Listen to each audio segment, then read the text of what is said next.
to the summit, close to the summit, and we would have to pipe our water up there. So we actually had a coal-fired water pump at the base station, and we would pump it up. That's because there's no water source up there. So we don't have that water tank anymore to go underneath the pipes, so they're sitting up to the side until we bring them back down. Those pipes actually have an interesting story, and that's because they were confiscated from Nazi Germany after World War II. And I have heard that there are swastikas on them, but I've yet to see those. So, during World War II, we were actually closed for 3 years. And we almost got all of our steel confiscated from us to help fund the war. But those water pipes. And so we are still here today. Almost into our 150 years. Yeah.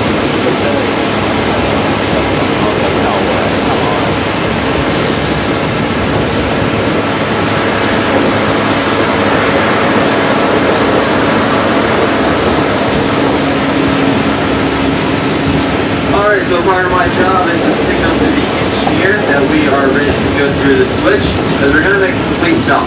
And that's just one of the safety things we have. So on the count of 3, I would like everybody to raise your right hands and wave them up and down. So ready? 1, 2, 3. Thanks. He's shaking his head and smiling. You did a good job then. Let's do back there.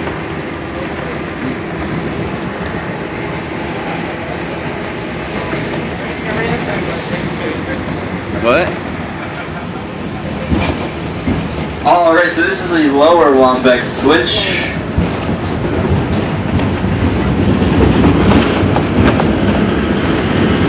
And if you didn't get to see those tie-offs before, the steel rods coming off the trestles, that's what I was talking about.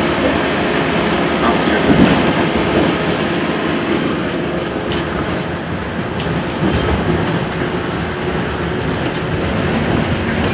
And if you look back to the back, that is actually the Crawford Notch area and Britton Woods.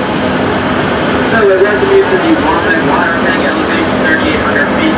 I ask if you can please keep your hands, hands, and windows inside those windows, sir. Because we do come within 6 inches of that water tank, 6 inches. So if you want to keep your head, stay inside. Thanks.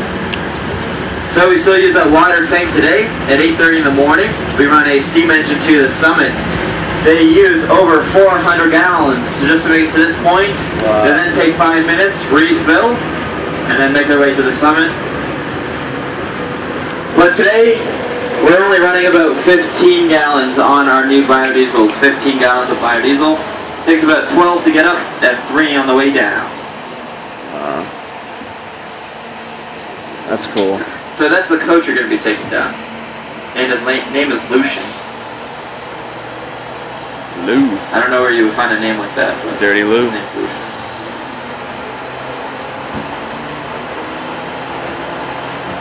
Not really finding one of that.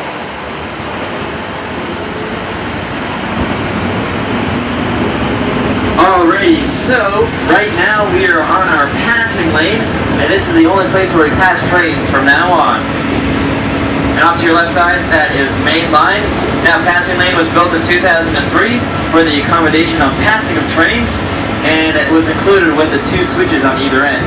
We have a mechanical engineer who works here about 4 days a week, and he designed all of those switches as well as all of these biodiesel engines. And that's because all of our engines and coaches were built on this property. So, what are those numbers you might see there? Well, that's a reference system that we use, and it's pretty easy as just saying M2 has stopped at bend number 417, and they would know exactly where we are. So, on main line, there are 1,212 bends or trestles, while on shuttle track, there's 160 of them. So 1212 to 160.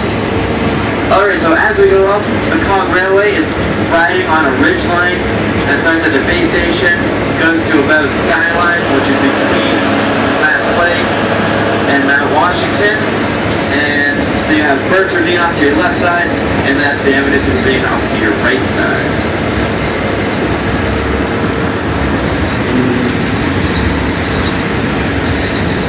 Now, last year here we actually installed some steel columns underneath the trestles. If you look up to your down to the left, there's steel columns. Now, why do we do that? Well, it's actually an FRA ruling that for every inch of stringer you can have a foot of distance. So we have 10 by 10 stringers, but our distance is 12 feet in between each bend or trestle. So we had to put in those lolly columns, as what we call them, to help support the trestle. Oh.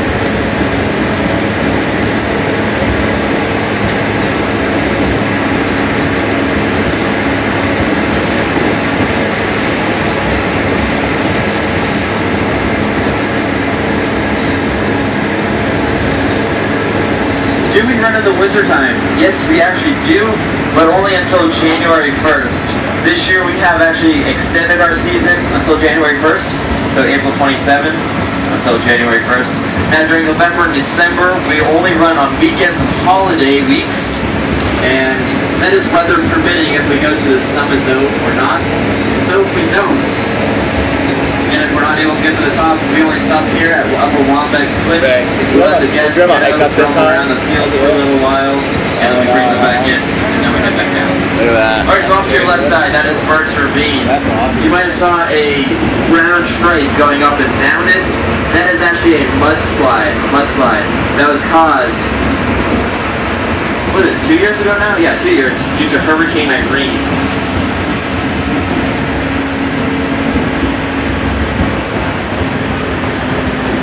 Hurricane Irene. Good night, Irene.